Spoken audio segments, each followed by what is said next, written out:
नमस्कार, एक बार फिर से आप सबका स्वागत है। आज हम लोग बात करेंगे एक ऐसे विषय पर जो बहुत इम्पोर्टेंट है। आज के टाइम में ज़्यादातर लोगों को लगता है कि वो बीमारी कहीं न कहीं उन्हें है, ये समस्या उनके साथ है। ये विषय है भूलने की बीमारी। फिर चाहे हम लोग डिमेंशिया की बात करें, चाहे अल्ज़ाइमर्स की बात करें या फिर इन जनरल भूलने की टेंडेंसी की। और इस पर हमारे साथ बात करेंगी सीनियर डॉक्टर ज्योति बाला शर्मा। मैम बहुत-बहुत स्वागत है आपका। धन्यवाद प्रियंका। जी। मैं आपको बता दूँ कि डॉक्टर ज्योति बाला सीनियर न्यूरोलॉजिस्ट हैं, फोर्टिस के साथ जुड़ी हुई हैं, डायरेक्टर हैं न्यूरोलॉजी डिपार्टमेंट की और मुझे उम्मीद है कि उनका जो सेशन है हमारे साथ वो हमें बहुत ही काम की जानकारी हमारे साथ शेयर करेंगे। मैम पहला सवाल, भूलने की बीमारी के लक्षण क्या हैं? आजकल हर दूसरा बंदा ये कहता हुआ नज़र आता है कि मुझे तो कुछ याद नहीं रहता, मैं लोगों के चेहरे भूल जाता हूँ, नाम भूल जाता हूँ, खासकर पोस्ट कोविड एरा जो है उसमें ये और भी कॉमन हो गया है, चीज़ें रख के भूल जाता हूँ, क्या लेने गया हुँ, था हुँ। वहाँ पर। तो ये हुँ, एब्सेंट हुँ। माइंडेडनेस है या फिर ये एक्चुअल में भूलने की बीमारी है और भूलने की बीमारी हम लोग कब कहेंगे? आपने ये बहुत ही अच्छा सवाल पूछा है प्रियंका। ये जो भूलने की बीमारी, इसे हम जैसे मेडिकल लैंग्वेज में डिमेंशिया कहते हैं। जो डिमेंशिया होता है ये एक जनरल रूब्रिक है। डिमेंशिया अक्सर लोग सोचते हैं डिमेंशिया मतलब कि अल्ज़ाइमर।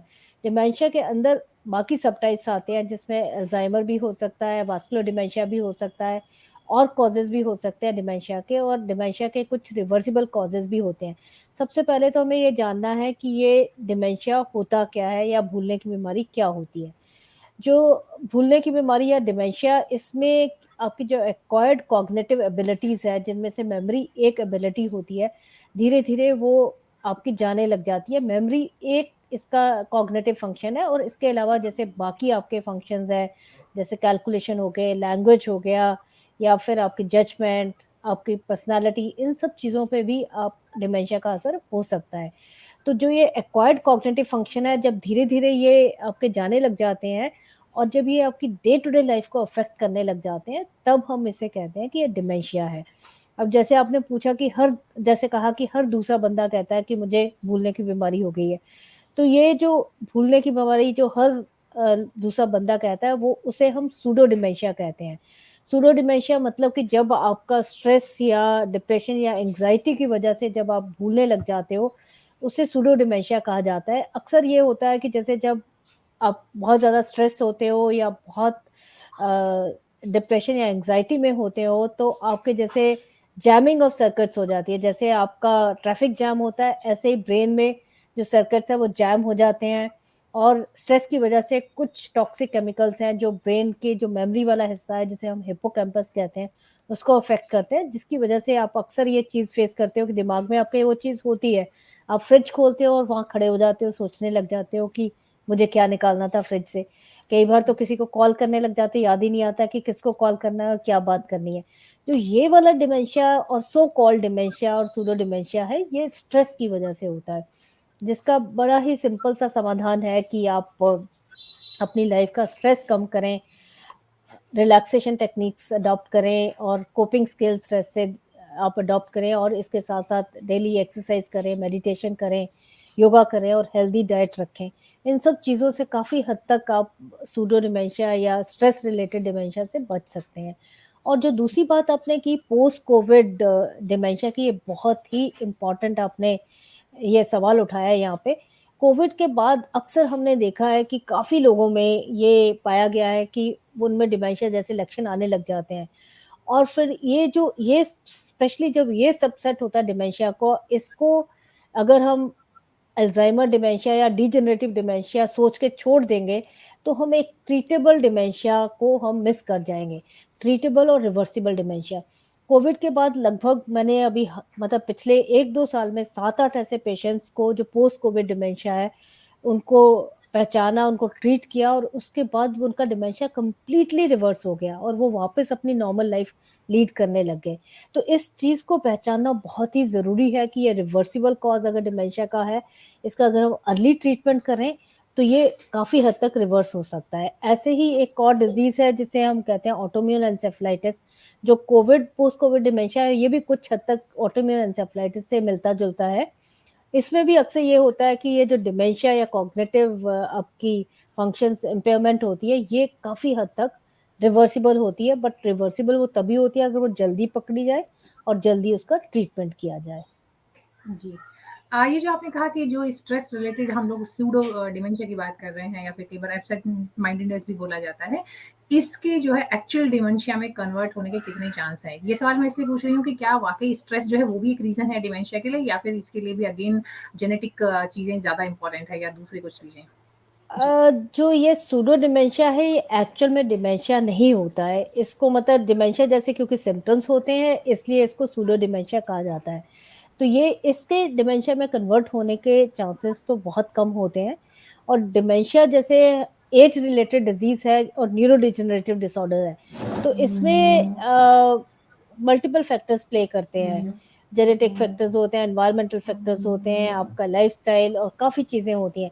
अक्सर देखा गया है कि जो लोग जिनकी एजुकेशनल लेवल अच्छा होता है, जिनका ब्रेन स्टिमुलेटेड रहता है, उनके डिमेंशिया होने के चांसेस काफ़ी कम होते हैं। तो ऐसे ही एक और चीज़ पाई गई है कि जो लोग जिन लोगों का एक्सपोज़र नेचर के साथ होता है, ग्रीनरी से एक्सपोज़र होता है, उनमें डिमेंशिया कम पाया जाता है। अक्सर हमने देखा है कि आजकल कंक्रीट जंगल बन गया और आपको नेचर से डायरेक्ट कॉन्टैक्ट नहीं होता, वो भी एक रिस्क फैक्टर पाया गया है डिमेंशिया होने के लिए। तो ये काफ़ी चीज़ें होती हैं, इसके साथ-साथ आपका हेल्दी लाइफ़स्टाइल और काफ़ी बीमारियाँ होती हैं, जैसे आपकी ब्लड प्रेशर हो गया, डायबिटीज़ हो गई, ऑब्स्ट्रक्टिव स्लीप एपनिया हो गया। ये भी किसी न किसी तरीके से आपके ब्रेन के कॉग्निटिव फंक्शंस को अफ़ेक्ट करते हैं और इन इन बीमारियों की वजह से जो डिमेंशिया होता है, उसको हम वास्कुलर डिमेंशिया कहते हैं।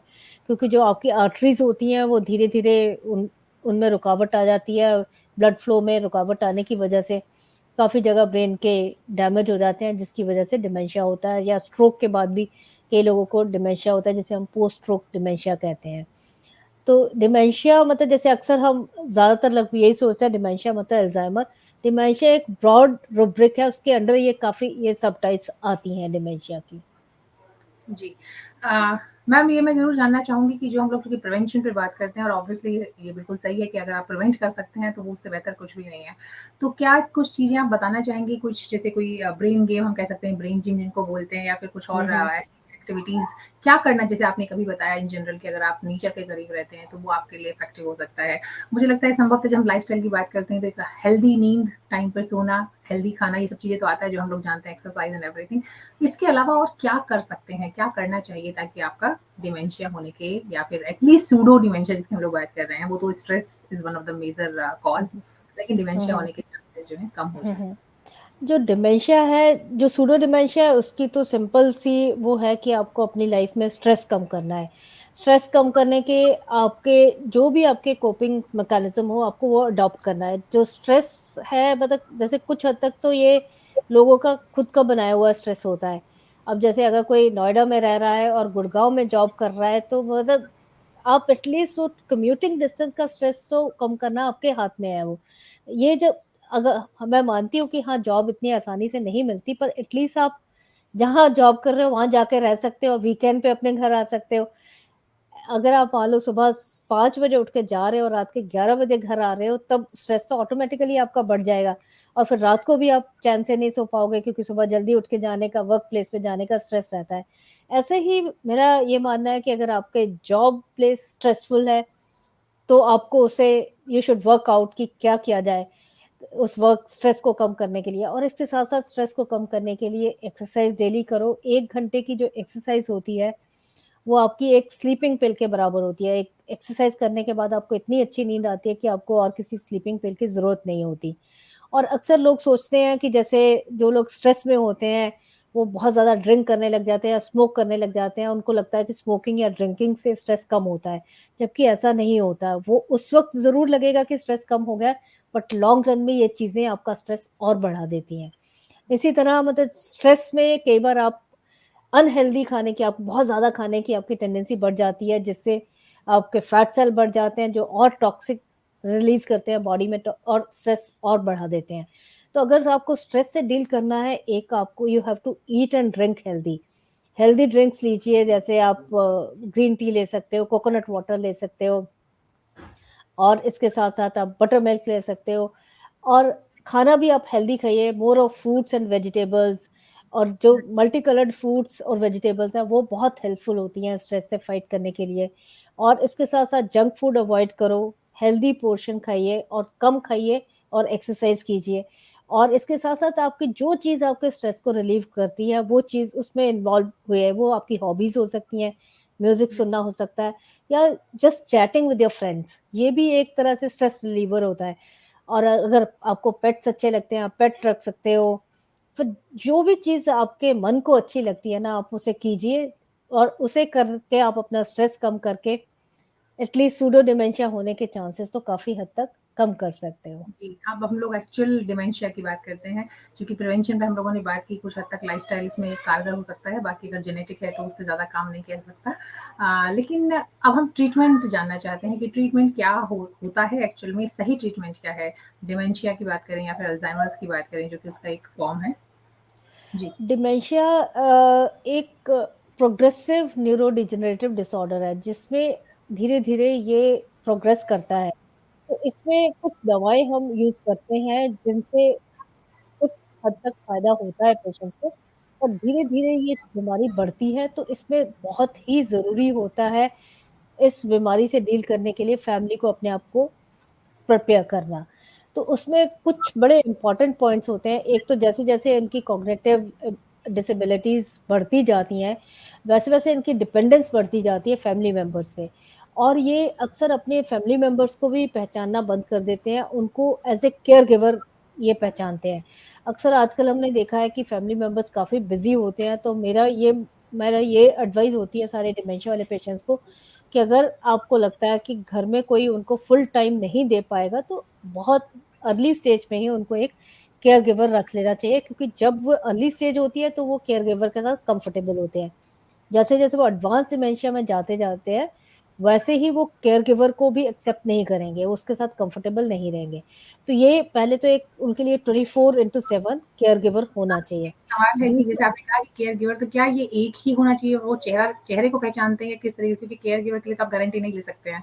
कई बार लोग बिल्कुल, आप सही कह रहे हो। ये एक मतलब अक्सर ये जो पेशेंट्स होते हैं, इनका change of place, change of person से बहुत ज़्यादा डिस्टर्ब हो जाते हैं क्योंकि ये किसी को बहुत ज़्यादा देर तक याद नहीं रख पाते। तो जिसको ये देखते हैं, उसके साथ तो इनकी एक फिर पहचान बन जाती है एज़ ए केयरगिवर।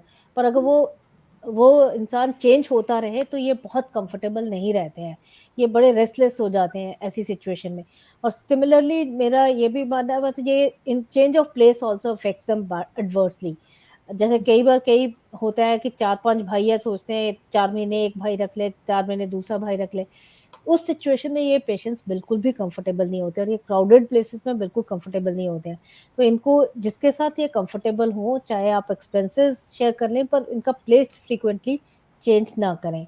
और दूसरा जो एक बड़ा चैलेंज आता है डिमेंशिया वाले पेशेंट्स के साथ, अक्सर अगर ये पेशेंट कहीं बाहर निकल जाएँ, तो ये गुम हो जाए तो दे आर लॉस्ट फॉरएवर क्योंकि ये अपना ना फ़ोन नंबर बता पाते हैं, ना अपना एड्रेस बता पाते हैं।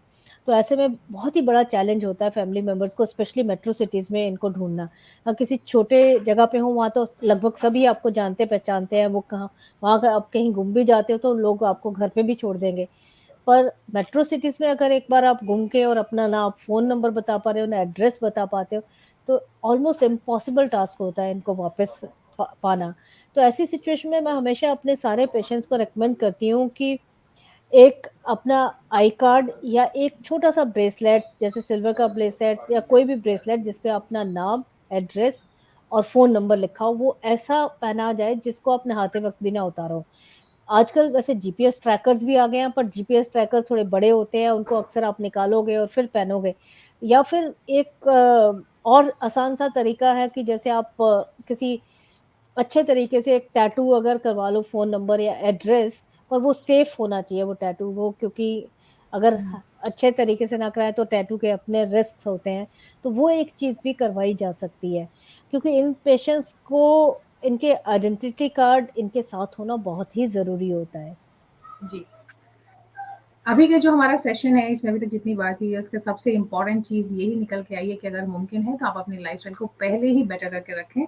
आम तौर पे क्या होता है कि एक जनरल परसेप्शन है, हम लोग कोई भी बीमारी हो, हम लोग ऐसा सोच के चलते हैं कि ये बीमारी मुझे नहीं होगी। ना ही जब आप यंग होते हैं, तो आपको लगता है कि उम्र बढ़ने के साथ आपकी बहुत सारी दिक्कतें आ सकती हैं, तो शायद हम लोग तैयार नहीं होते हैं। लेकिन अगर हम लोग थोड़ा तैयारी करें, थोड़ा अपने लाइफ़स्टाइल को बेहतर करें और कुछ अच्छा खाना खाएँ, अच्छी ज़िंदगी जीने की कोशिश करें, तो बहुत हद तक बीमारी से बचा जा सकता है। जी, डॉक्टर साहब, आप कुछ और चीज़ जोड़ना चाहेंगी इस विषय पर?